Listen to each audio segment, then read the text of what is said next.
Ipapakita nito sa iyo ang pag-setup ng Service WA app at pag-login sa secure na mga serbisyo gamit ang iyong digital ID.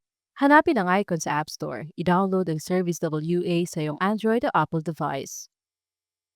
Kapag na-download na at na-open ang Service WA, makikita mo ang impormasyon tungkol sa app, mga pahintulot at notifikasyon sa device. Ang home screen ang lugar kung saan mo maa-access at mapapangasiwaan ang mga serbisyo sa iisang lugar. Makikita mo ang mga unlock sa discovery at listahan ng mga serbisyo na laging sinesearch. Ang ilan sa mga alok at serbisyong nasa app ay kailangan ng secure na pag-login gamit ang iyong digital ID. Paraan ito ng pag-verify sa iyo.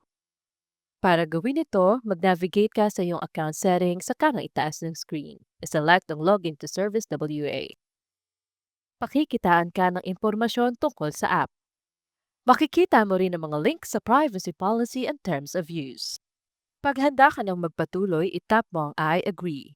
Tapos, makikita mo ang mga tagubilin sa paglikha ng iyong digital ID at pag-login sa Service WA app. Pag handa ka na magsimula, bibigyan ka ng prompt na magpatuloy gamit ang iyong digital ID. Magagawa mo ito sa pamamagitan ng MyID. Lilitaw ang screen ng MyID para i-enter ang email address na ginamit mo para ma-set up ang iyong account.